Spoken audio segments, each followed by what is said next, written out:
In a recent video, I suggested the idea of me doing a bargain game hunting video, and a lot of you really liked that idea, so that's what this is. When it comes to video games, I myself am personally very cheap. And I kind of have to be, because if I were to buy every game out there that's $60, I would be more broke than usual, actually.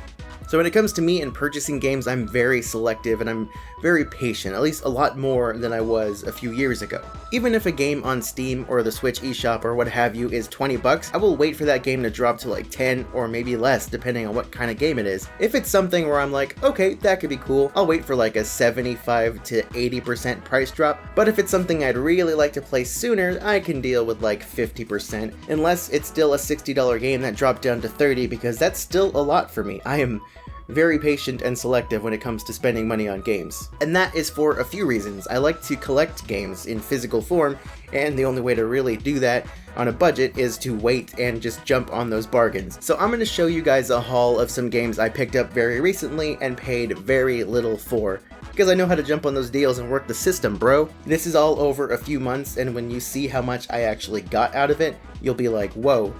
It's not bad, man. So this first game is one I wasn't even going to include in this video. It's a little more expensive compared to how low the prices are on everything else in the video. And it's not exactly a recent pickup. I mean, I got it like several months ago, but it's recent enough and it counts. And that is Valkyria Chronicles 4, the collector's edition. This big old box boy is this huge. It's the biggest collector edition I have, and I can't even fit it on any of my shelves. I have to have it put away in the closet because it's that big. This thing launched like, I think, November or December of last year, like not even a year ago, for $99, and I picked this one up for $40, which is a huge, that's a 60% price drop for those of you who don't know math. This thing actually even went down as low as 20 recently at GameStop when they were clearancing out a bunch of games a few weeks ago, a couple of which are in my haul, so you'll see those in a second. I don't want to open this bad boy up because it's pretty big and awkward and I don't have a whole lot of space to work with right now, but if you do want to see like a silly, stupid unboxing, I do have one in my highlights on Instagram, I'm pretty sure. I do, so if you go to my Instagram, The Portly Gamer, and go to my unboxing highlights, you'll see this. I unboxed it and it was fun, and it came with a few surprises, so that's always nice. It is a sweaty day, and I am a sweaty bae. Alright, so the next one is one I actually picked up from Newegg. It was a part of that GameStop clearance I mentioned, but I got it from Newegg before that, and that is Sushi Striker. I've actually been playing this game a little bit off and on recently. It plays a lot like a mobile game and kind of in some ways looks like a mobile game, and yet Nintendo, who is the publisher of this, I believe. Yeah, so Nintendo published this game, and they put this thing out on the Switch for $60. This thing is not worth $60. It's fun, don't get me wrong, it is a good time, but in my opinion, it is nowhere near worth $60. But I paid $10 for this, and I think it's worth it.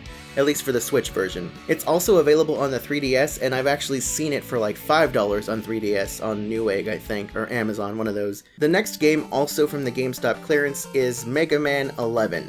It's pretty cool. It launched at $30. I got it for $15 from GameStop. However, I had about $14 of store credit from some trade-ins I did a while back, and so I really only paid $1 for this. So for the total I'm going to add up at the end of this video, I'm counting this as $1, because that's all I paid out of pocket. The next one is one I happened to find online. It was $6 at Kohl's a few weeks back. I decided to do a price match with Best Buy and just get it from there, which didn't make a lot of sense because I could have just gone to Kohl's. Best Buy didn't even have it in stock. I had to wait like a week, but I wasn't in a super rush to pick it up anyway, and that is Final Fantasy X and X-2 for the PS4. Now, I already have this game on the Vita, but there is cross-save, I'm pretty sure. I'm actually not 100% sure on that now, and I should check. As much as I like playing JRPGs on handhelds, I feel like I have trouble sometimes paying attention to them, and it's better for me to play them on the bigger screen. I own Tales of Vesperia on the Switch, and I beat it in a month, which is a huge accomplishment for me when it comes to JRPGs. I always take so long to play JRPGs.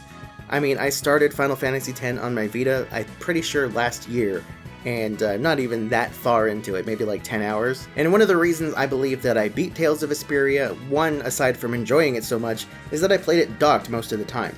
So I think when it comes to JRPGs for me from now on, if it's available on the Switch where I can go back and forth between docked and handheld, I think I'm going to do that. So for now, I at least have this for $6 extra so I can do cross-save and just play this on one or the other, depending on what I'm feeling. So this next one was also part of the GameStop clearance. However, it was out of stock at GameStop everywhere I looked. But Best Buy is very good with their price matching. Like I said, I just price matched with Kohl's for this, and so I did a price match with GameStop at Best Buy for the Alliance Alive. And not only that, I mean, the Alliance Alive was $10 at GameStop, and that only got you the basic version of the game that was just the case. This is the launch edition that Best Buy still had in stock, and I paid $10. So I basically got more for the same price through Best Buy, and I really love Best Buy because of that. And this is my first big box edition of a 3DS game. I like collecting big box collectors and launch editions of games when they aren't like super expensive or just cost the same as the normal game if you buy it early. So the fact that I lucked out on this is just awesome. This game came out last year. It's, from what I hear, a very good but very not well known 3DS JRPG, and it's actually coming to the Switch. But as much as I love the Switch, this was $10, so I think I'll just be happy and play this version. It's got artwork of all the sprites along the top of the box there. That's really cool. The only thing that's really annoying is that the corner of the box here is crushed.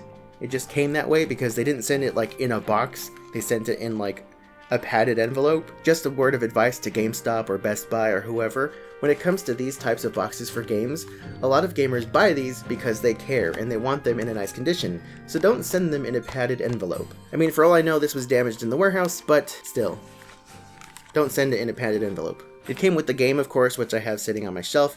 It also came with this Alliance Alive art book, which is pretty nice, and also is bent because of the box being crushed. There's some art for you. This is hard to do. Hey guys, this is Portly. I just want to thank you guys for watching this awesome content. Really quality stuff, people. This is the great high quality production value that you subscribe for, and if you're new, like, comment, and subscribe. A thing with the ring light reflection in it. It also has a keychain of like a penguin with a witch hat. I don't know what that is exactly, but maybe I'll find out once I play the game. And it also came with the soundtrack with a nice little cover art that I promise you I will never open and use. I promise you I will not listen to this. But I have it. Alright, so just a couple more games left. This next one is one I purchased on Prime Day, which was a few weeks ago now, but it took that long for the game to get here. This game actually was the last one to arrive. It showed up yesterday. I only paid $10 for it, and that is Neo. Now, I know this game is only like 20 or 30. I don't know how much PlayStation hits are now. This game, from what I've seen and played a little bit of in the demos, is brutally hard and also pretty fun. From what I hear, it's sort of like a Dark Souls looter in a way, in like a samurai era kind of thing, and I played a lot of those kinds of games when I was younger. I loved Way of the Samurai. I played it so many times as a wee lad on the PS2, and I know this isn't anything like that, but I'm just saying I really loved samurai games, and so I'm hoping that this one clicks with me because I was looking forward to playing it. It just took a long time. When I ordered it on Prime Day when it was on sale, it literally said estimated shipping 2 to 5 weeks. So it didn't take the 5 weeks at least, it took like 2 or 3, but it's here and I'm planning to play this very soon. But not before I play the last game. This next game is one I've been wanting to play for a long time, and I finally have it now, and I only paid $15 for Starlin. Now this is the Nintendo Switch starter kit version that comes with the physical copy of the game, as well as freaking little Star Fox figure right here, and there's the R-Wing, and then there's a guy that looks like he's from Fallout. From what I understand, the physical version is not exactly the way to go when it comes to purchasing this game. The digital version actually comes with more for the same price, and in addition, you have to use the ship and the weapons and the pilots. From what I hear, it's really annoying, and it sounds like it's gonna be annoying, but I just want to play the game. So for 15 bucks, I'll take it. And I also have a little plastic R-Wing that I can just put on a shelf somewhere. I don't know where this is gonna fit exactly, but I'm super excited to give it a try. Just gonna open this up here a little bit. Gotta bring up my unboxing shank. Do not cut yourself on camera. Please do not. So there's the game, which requires an internet download and micro SD possibly. How much space is this gonna take up? 4 gigabytes. Okay, that's not bad, I have that. So there we have Fox McCloud, like I was telling you guys. And then this dude, doesn't he look... I'm doing like the freaking makeup tutorial thing.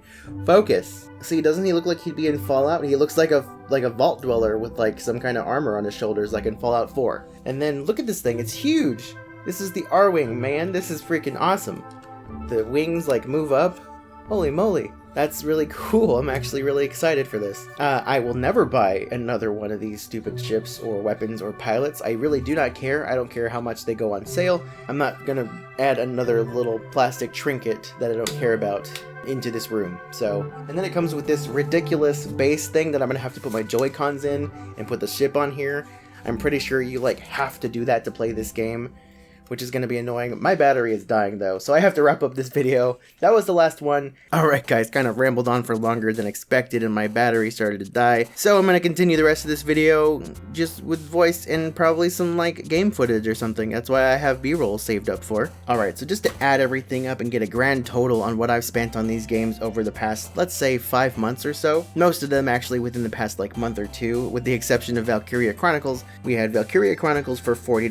Sushi Striker was 10, The Alliance Alive was also 10, Neo was also 10, Mega Man was 1, Final Fantasy X was 6, and Starlin was 15. So all in all, over a few months, I paid $92 for a total of 7 games in physical form. To me, this is fun. This is a fun aspect of collecting and playing video games, being able to find them for really cheap, and then going out and grabbing that bargain. For the most part, these were all games I had to order off of websites and have them delivered to my house because they weren't available nearby, with the only exception really being Mega Man 11. I really wish I could have finished this all on camera, but alas. Thank you guys so much for watching. If this was interesting at all and you'd like to see more of these, definitely let me know in the comments and like this video as well. I really do go off of your guys' feedback as far as what I do in the future. Now obviously this is going to be something I can't do regularly because it's all a matter of spending money and these deals actually happening. But if anything, this could be something I do maybe every few months or every 6 months depending on how long it takes me to get a good haul.